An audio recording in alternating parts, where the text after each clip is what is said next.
Minister. John. Thank you, Madam Deputy Speaker. And can I start by adding my voice of congratulations to the member from West Dunbartonshire for bringing this debate, and my thanks to the Backbench Business Committee for granting. I think he said it was his beginner's plea when he made his case, but I think he knocked any sense of being a beginner into a cocked hat with his speech later on. He also mentioned a tendency, and he hoped we would forgive him for Celtic hyperventilation, I think was the phrase he said. He was kind enough later on to mention that he counted, I think, both Wales, but certainly he mentioned Cornwall as part of the Celtic fringe. And as somebody who may not represent Cornwall but has a Cornish name, I'm glad to hear that he would include me in that group. I will try not to hyperventilate either, Madam Deputy Speaker, but nonetheless he made a powerful case and a good one. And we also had the opportunity, Madam Deputy Speaker, to compare and contrast from the previous debate on space policy. Many quotes from David Bowie. This time, in this debate, we have many quotes from Robbie Burns. I will leave members here present and those reading Hansard later on to make their own conclusions about what the relative merits of those two bards, one ancient, one modern, may be. But I suspect probably both of them will be classed firmly to different people's hearts during the course of this debate. And I should also echo a point which was made by a number of colleagues during the course of this debate, and ask the question, where on earth are the Liberal Democrats? Where have they got to, Madam Deputy Speaker? But many of them are in the House of Lords, as a number of people. They are reduced to a small number of MPs, Madam Deputy Speaker, and none of them are here today. And I regard that, Madam Deputy Speaker, as a real tragedy, actually, because in the last Parliament and in previous Parliaments, they have been the people who have been standing up, amongst others, though they haven't been the only ones, it's absolutely fair to say, and pressing the case for reform of the Lords and other forms of constitutional reform, and all of a sudden, when they are hugely overrepresented in the House of Lords relative to their representation here, they are nowhere to be seen. They are McCavity's cat when it comes to reform of the Lords and this debate here today, Madam Deputy Speaker. And I think that is a tragedy, and I think that people will draw their own conclusions about their relative levels of interest as a result.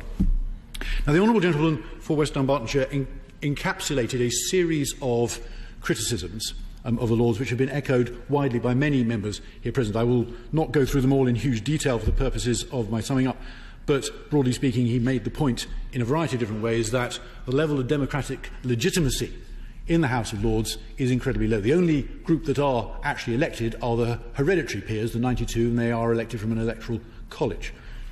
There are other criticisms as well which sort of buttress this central charge that the House of Lords is very large, that the bishops, in some people's views, shouldn't be there, that the hereditary should not either. But the central issue is the legitimacy, or lack of it, of the democratic principle in the Lords as it is currently constituted. And I should say, Madam Deputy Speaker, I have to say, I agree. If you look at my personal voting record, in the 2005 Parliament, I think the honourable gentleman from Luton North mentioned that we had a series of votes. It was my first Parliament here, and I voted consistently for anything that would increase the level of democratic involvement in the House of Lords in those votes. In the last Parliament, we had an incredibly long and drawn-out attempt to reform the House of Lords. I don't think anyone can claim that there was not a determined attempt, probably the most determined attempt for many years, probably several generations, to reform the House of Lords and to make it more democratically legitimate as well. I voted consistently throughout that for those reforms as well, even though the form of election may not have been necessary to everybody's taste, not even perhaps to my personal taste, but it was a step in the right direction, or it would have been had it gone through. So I cannot argue, either from a personal or from a principal point of view, from the point of view of the government, that the central charge is not valid. And that is why, Madam Deputy Speaker, the Conservative Party's election manifesto said we remain committed in principle to reform of the House of Lords. Our approach to this is not driven by an opposition to the honourable gentleman from West Dunbartonshire's central charge, nor in fact the central charge which has been echoed by so many other people today here. Happily. And he's talked much about making the House of Lords more democratic, which is a second best to abolition. But how will he deal with prime ministerial patronage, which is what the real problem is? Well, Madam Deputy Speaker, if I can ask the honourable gentleman from Luton North to hold his horses for a second, I hope to come to that later on. I'm sure he'll pick me up if I haven't addressed it sufficiently fully. But I think that I should also at this point, Madam Deputy Speaker, declare a small non-financial but family interest in this, in that my wife is actually, from a couple of years ago, appointed to the House of Lords. I had to point out to her when she was appointed that I had already voted multiple times and had a long track record for voting to abolish her and anybody like her from the House of Lords in due course.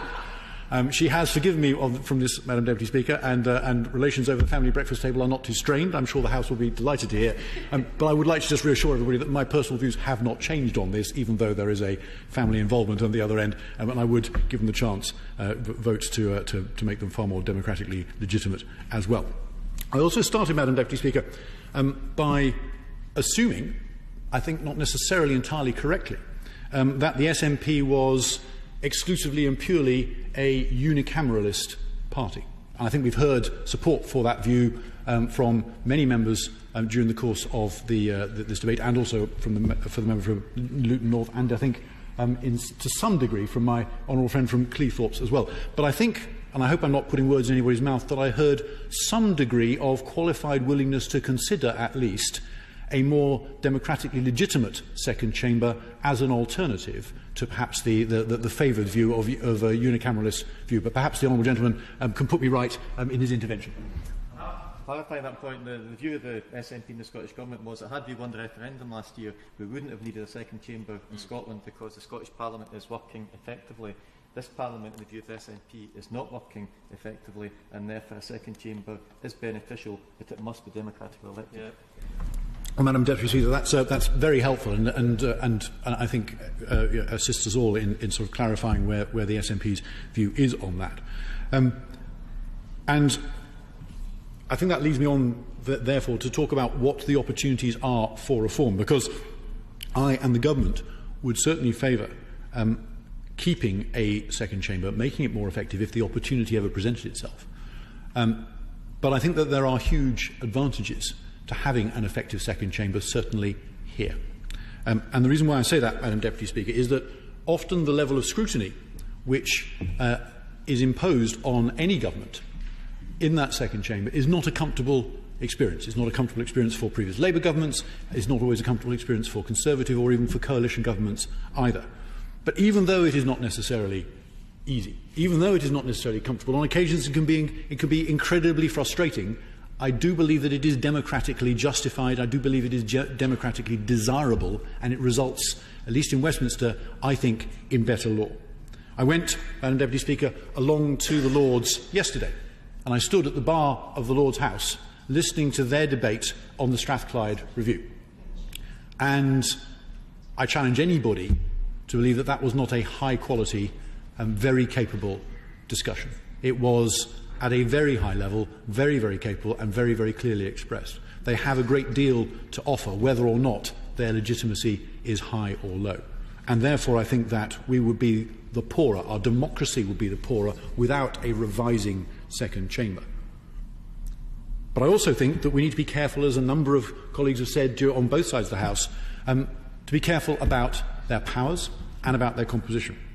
And I think the problem is not on agreeing on the need for reform, but rather how. I think, in fact, the Honourable Member for Stirling made this point. He said that we shouldn't be discussing whether or not change is needed. We should be talking about how change could be and what kind of change could be achieved. And that is where I think we come up against, all of us, against a very serious and fundamental practical problem, which is that while many, many people agree that some kind of reform is vital, while many people agree that improved democratic legitimacy for the upper house is essential, agreeing on the form of that change, creating a democratic consensus about what it should look like, as opposed to that there should be something, is a great deal harder. And that is what politics is all about. It is about forging a democratic consensus in a way which is necessary. In fact, I think the honourable gentleman from Caerphilly mentioned this, about the need for a democratic debate on this issue, in order to forge a democratic consensus, not that change is required, but that it should be not just required, but of this form and not that. And that is where the previous attempt in the last Parliament came unstuck. It was that there were far too many competing attempts and competing recipes about what the revised House of Lords might look like under a plethora of different approaches. Let me just finish this point and then I'll happily give way. And what came unstuck was not a lack of ideas. What came unstuck was that there were too many ideas and not enough people agreed on any one of them, and therefore those who opposed reform in the first place were able to win through. I give way to the Honourable Gentleman from Caerphilly. I agree very much indeed with the Honourable Gentleman, but I would make the point to him, do you think one of the lessons to be learned is that for any quite fundamental reform to take place successfully, there must be cross-party dialogue and debate and an attempt to achieve a consensus across the House? Madam Deputy Speaker, I would actually broaden out the Honourable Gentleman from Caerphilly's point and say that for any constitutional change it is certainly hugely helpful. It isn't absolutely essential, but it is hugely helpful for most constitutional changes if they are done with a degree of cross-party agreement, if only because one of the fundamental points of Britain's unwritten constitution is that you need not only to be happy with the way things work when you are in government, you need to bear in mind that at some point in future you may not be in government, and you need to be happy when the shoe is on the other foot and you are in opposition. And good governments and good oppositions remember that point and try to therefore proceed with caution and proceed with agreement wherever possible. It isn't always possible, but wherever it can be done, it should be. And so I think that our challenge is not to agree that a change is necessary. Our challenge is to define precisely what kind of change should be, what kind of form it should take, and to form a sufficiently large consensus to overcome the forces of inertia. Because if we're not careful, the forces of inertia will naturally tend to win. I don't know if it's inertia or entropy, but either way, that's what happened last time. Give way.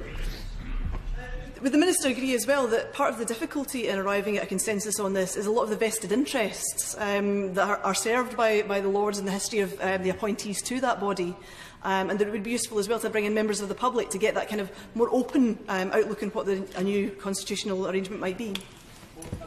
That is why many people who support an increase in democratic legitimacy, that is one of the principles that underlies their support. That if you have a democratically elected second chamber, then it is much, much harder for forces of reaction and forces of special interest to win through, because the antidote to most of those things in most cases is more democratic involvement.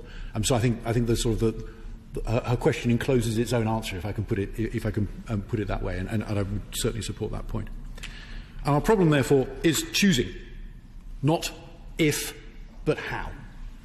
And there are too many different forms of possible election that could be looked at the moment. There is the alternative vote. There are dozens of different forms of proportional representation. I get letters regularly, Madam Deputy Speaker, from people who are cleaving to one or more of dozens of different kinds of electoral system. And I'm not sure what the democratic consensus would be on which one would be right, but I know that without a democratic consensus on choosing one, we are not going to be able to win this argument and get it done. It was interesting, in fact, we had a contribution from my honourable friend, the member for Beckenham, who suggested something based on occupation rather than geographic constituencies. All these are possible. All these will create alternative franchises which would be less clashing than, would not clash directly with that of this chamber. I think that finding a non-clashing democratic mandate would be to the advantage. But until such a thing can be done, we are inevitably on the back foot. I appreciate that the Right Honourable Member giving way. I hope he's not saying that it's too difficult, therefore we shouldn't do it. As the Honourable Member for Cleethorpes suggested, it might be a good time for this Conservative government to think about taking this forward. If we have hardly any members here that are willing to pitch up, that are keen to retain the Lords in their current form, there clearly is an appetite for reform, and now is the time. Madam Deputy Speaker, the Honourable Lady made a series of very powerful points, many of which I agree with. On that one, I'm going to have respectfully, I think, to disagree with her, because for a couple of reasons. Firstly, we've heard from a number of different sides that the level of interest in reform of the Lords unprompted down the dog and duck is remarkably low. I suspect probably it might be quite high if we went along to the Bishop's Bar, but that's probably the only bar in the entire country where it would come up naturally as a topic of conversation. I think that honourable members on both sides are right to say that when prompted, many people will agree that it is an important issue to reform the Lords in some way. But without that prompt, it ranks a long way down people's lists of priorities. And the difficulty is that until we have formed and forged a democratic consensus, and it is more difficult for all of us to form some kind of a democratic consensus when something is low down the list of priorities because other things are more urgent or more immediate or loom larger, then I think it would be wrong to overstate the appetite. I think it would be wrong to ignore the practical difficulties of doing this. And therefore, I don't want to assume that because something is desirable but not simple, it can therefore be wished and produced with a wave of a magic wand. We all understand, as elected politicians, how hard this is, and we can all see the trail of failed attempts to make big reform changes, to see how difficult other people, equally talented politicians, some of them extremely talented politicians, have found it. That said, Madam Deputy Speaker, there is possibility for smaller steps to be made. In the last Parliament, there have been a series of small reforms. I don't want to let, Madam Deputy Speaker, anyone get the impression that we think that small reforms are a substitute for more thoroughgoing things, but they are progress in the right way, in the right direction in many cases, and I think it would be wrong of us to let the best be the enemy of the good. So when, in the last Parliament, the House of Lords, with the agreement of this House, chose to change the rules on retirement of its members, we agreed with that, and that was a step in the right direction. There are many other things which are currently being discussed in the Lords, led by senior parliamentarians at that end of the building, which would further reduce the size of the Lords, which would look at retirement ages, all sorts of other things. They may not be, to everybody's taste, as a complete answer. They certainly, many of them don't necessarily go to the point about democratic legitimacy, but they are steps in the right direction. I think we should encourage their lordships to do those and make sure that we are not guilty of saying that just because it doesn't fulfil our perfect world scenario, we shouldn't give it at least the time of day. And therefore, I would encourage members of the House of Lords, but also those here present and others elsewhere, Madam Deputy Speaker, anybody who is interested, to try and address both the question of how do you achieve greater democratic legitimacy, not that it should be, but how. What kind of franchise are you going to choose which will not clash against the franchise of this chamber as well? What levels of powers, Madam Deputy Speaker, do people think should be approved for the upper chamber? There's been some criticism, incidentally, Madam Deputy Speaker, of the Strathclyde review during the course of this debate. And I would just gently suggest to those who are critical that while they may wish it had a broader mandate, the Strathclyde review does, at its heart, aim towards making the primacy of the elected House apply. And therefore, I hope that people can at least agree that that is desirable, and that we will also, if depending on which of the options are followed, it would move us towards something which has a much more regularised system, a much more clearly defined system of powers between this House and the upper House under its current scenario, under its current formulation. And finally, Madam Deputy Speaker, there are a series of opportunities which people are putting together, or options which people are considering, about the length of stay of people who are in the upper House at the moment under the existing system, retirement ages and the like as well. All of these things, I think, are vital. But also, if we are to have reform, then I would encourage all here present to try and create this democratic debate and perhaps form a democratic consensus towards getting a conclusion. Now, Madam Deputy Speaker, I want to give the honourable member for West Dunbartonshire a chance to sum up for a couple of minutes at the end of this debate, perhaps to give us a little bit more Robbie Burns, I don't know. So therefore I will do something unusual for a politician and sit down and keep quiet. But just to say, Madam Deputy Speaker, I want to thank everybody for taking part in this and for making some useful and very, very thoughtful contributions. And I should also just mention, because he asked me specifically to address them, the member for Glenrothes suggested a series of quite specific proposals about people who might be appointed during to the Lords or not. And I will take that as a submission which I will relay to those in the House of Lords to be considered as part of their current deliberations. And with that, Madam Deputy Speaker, I look forward to the Honourable Member from West Dunbartonshire's summing up.